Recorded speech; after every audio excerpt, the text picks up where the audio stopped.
안녕하세요, 빌런입니다. 이번에 리뷰할 브랜드는 제 채널에 처음으로 등장하는 브랜드이자 처음으로 협업하는 하이엔드 워치메이커입니다. 피아제 모델은 폴로 스켈레톤입니다. 영상을 시작하기 앞서 오랜 기간 동안 보잘것없는 시계 애호가의 취미생활을 같이 공유해주신 구독자분들께 감사하다는 말씀으로 시작하겠습니다. 처음으로 등장하는 브랜드이기 때문에 브랜드에 대한 히스토리를 언급하지 않고 지나갈 수 없을 것 같아요. 시계라는 취미를 가지신 분이라면 피아제란 브랜드를 처음 들어보시는 분들은 아마도 많지 않을 거예요. 하지만 시계 브랜드로서 피아제는 제가 느끼는 것처럼 구독자분들에게도 조금은 낯설게 느껴지실 거라 생각합니다.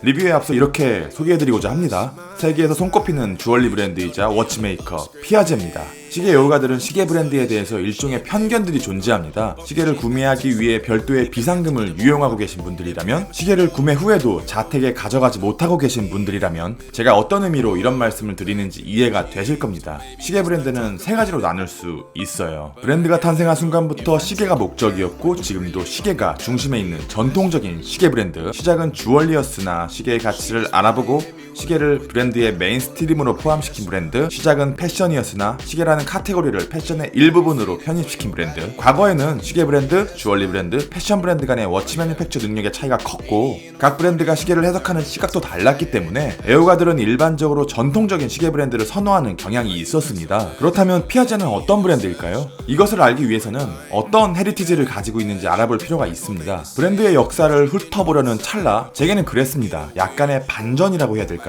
브랜드 피아제는 저의 예상과는 다르게 워치메이커로 그 시작을 알렸고 52개가 넘는 인하우스 무브먼트를 보유한 파인 워치메이커입니다. 1874년 스위스 라 코토페라라는 마을에서 14명의 대가족이 전부 무브먼트 제작을 가업으로 삼았고, 이 작은 시계 공방은 추후에 무브먼트 제작 기술과 금세공 기술로 이름을 널리 알리게 되는데 그것이 바로 피아제였습니다. 가족 전체가 무브먼트 공방이었어요.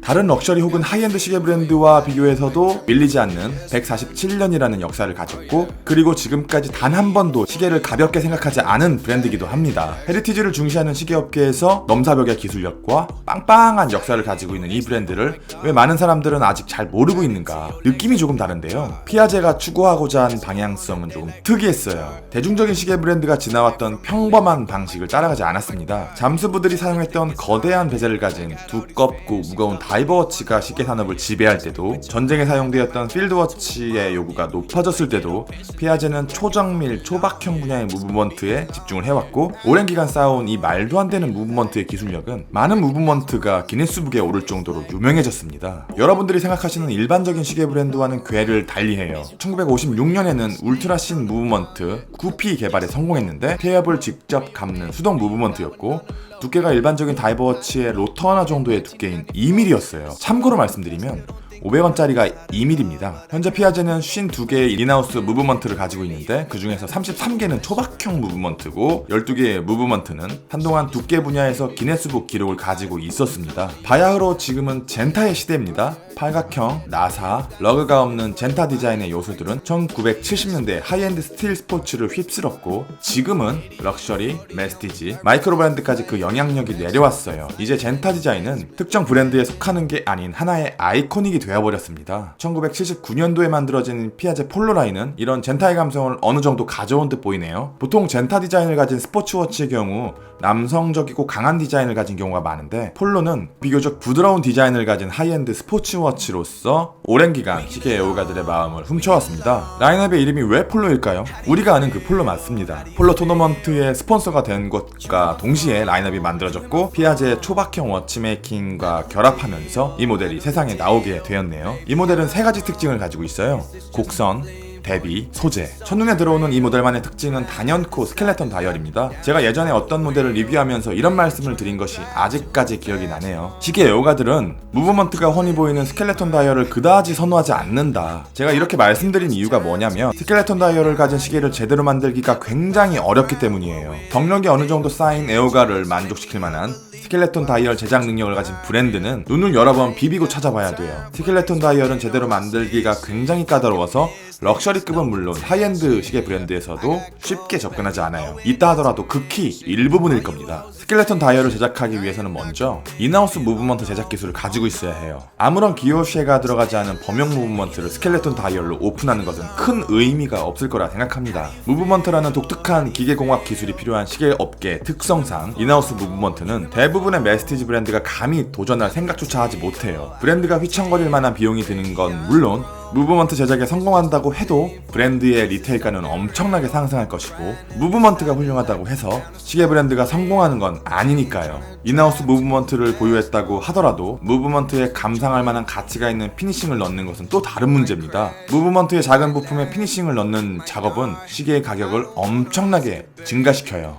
현실적으로 쉽지 않습니다.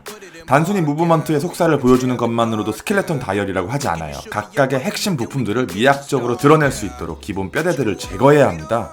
때문에 높은 금형기술과 소재기술이 뒷받침되어야 해요. 여기다가 경량화, 소형화된 부품으로 이루어진 무브먼트가 적당한 수준의 방수와 일정 수준 이상의 외부 충격을 견딜 수 있어야 하고요. 마지막으로 스켈레톤 다이얼의 근본적인 약점인 가독성까지 해결해야 합니다.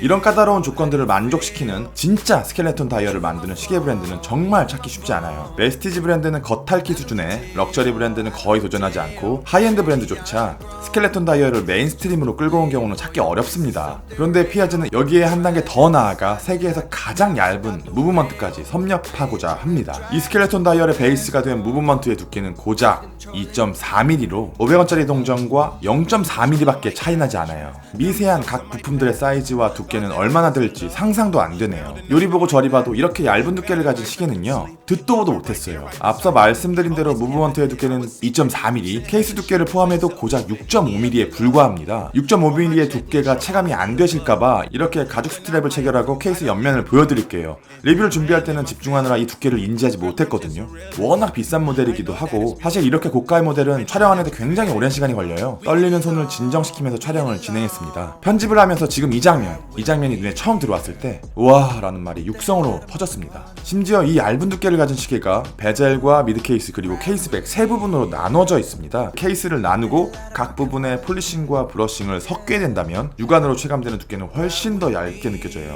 폴리싱 처리된 부분이 시야에서 사라지거든요. 1에서 2mm 정도밖에 안 되어 보이는 베젤에 브러싱, 폴리싱, 브러싱 3단의 마감이 들어갔고, 미드 케이스는 반대로 폴리싱, 브러싱, 폴리싱이 들어가 있어요. 케이스백은 얇은 수준을 넘어서 소멸할 것 같은 느낌입니다. 얇은 케이스에 더 얇은 케이스백을 스크류 방식으로 고정시켜 두었네요. 피아제란 브랜드의 두께에 대한 고집스러움이 느껴지는데, 초박형 무브먼트 분야에서는 내가 최고다라고 말하는 것 같습니다. 남성다움을 강조해왔던 다른 젠타 디자인의 스포츠워치에 비해서 비교적 류려한 디자인을 가지고 있어요. 직선보다는 곡선이, 브러싱보다는 폴리싱이 더 많이 사용되면서 스포츠워치를 표방하고 있지만 하이엔드만이 보여줄 수 있는 클래식한 드레시 영역까지 같이 가져가고 싶었나 봅니다.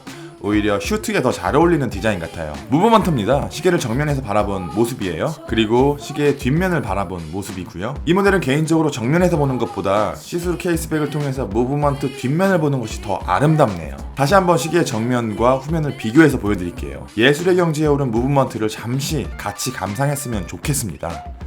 무브먼트는 2.4mm 두께의 인하우스 무브먼트 울트라신 오토매틱 스켈레톤 칼리버 1200S1입니다. 알티플라노에도 사용된 이력이 있고, 세계에서 가장 얇은 오토매틱 무브먼트로 기네스북에 오른 1200P를 베이스로 만들어졌어요. 작고 얇은 무브먼트에 189개나 되는 부품과 25개의 주얼이 들어갔는데, 스켈레톤 무브먼트의 조립 작업은 일반적인 수준의 워치메이커가 작업하기 어렵다고 해요. 처음에는 인지하지 못했지만 저는 약간의 이질감을 느꼈어요. 스켈레톤 다이얼의 가장 큰 약점이 뭔지 아십니까? 가독성입니다. 시 분침과 무브먼트가 전부 하나의 글래스 아래에 한 번에 잡히기 때문에 스켈레톤 모델들은 시간을 읽기 어렵다는 단점을 가지고 있어요. 이 부분에서 스켈레톤 모델을 기피하시는 분도 많을 겁니다. 이 시계는 분명 제대로 된 스켈레톤 다이얼을 가졌고, 각 부품들의 수려한 피니싱이 들어갔으며 블루 PVD 코팅 처리된 부품들이 속살을 드러내고 있어서 상식적으로 가독성이 매우 떨어져야 정상이지만, 가독성이 왜 이렇게 좋지?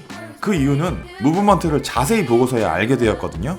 접사해서 보여드릴게요. 무브먼트를 구성하고 있는 다양한 부품들에 적용된 피니싱이 전부 미묘하게 다 달라요. 제가 부품의 명칭까지는 잘 알지 못해서 설명드리긴 어렵겠지만 보여드릴 수는 있을 것 같아요.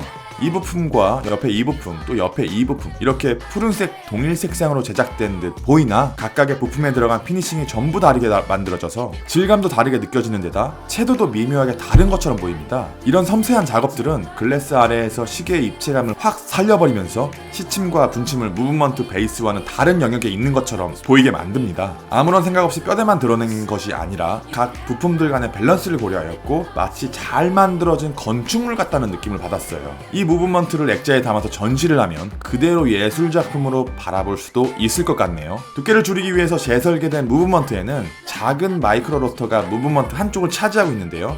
방사형으로 피니싱된 그레이 색상의 플래티넘 로테 위에는 피아제 로고와 엠블럼이 새겨져 있습니다. 엠블럼 속에는 귀여운 사자가 나팔을 불려고 하는 듯 보이고 그 아래에는 작은 새 한 마리가 그려져 있네요. 저는 이런 깊고 거친 브러싱이 너무 좋더라고요.